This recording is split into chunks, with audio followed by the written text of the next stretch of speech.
Forging is a manufacturing process in which metal is heated and then hammered or pressed into shape. It can be divided into two categories: cold forging, which involves shaping the material at room temperature, and hot forging, which involves heating the metal before it is shaped. In both cases, the metal is subjected to high forces that deform it until it takes on its desired shape. Commonly forged metals include aluminum, brass, bronze, iron, and steel. The most common types of forging are closed die forging, also known as impression die forging, open die forging, and roll forming. Founded in 2001, China WELONG is a professional international integrated supply chain service provider.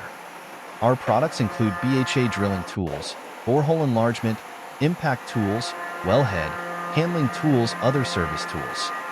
Certified by ISO 9001 to 2015, API 7 to 1.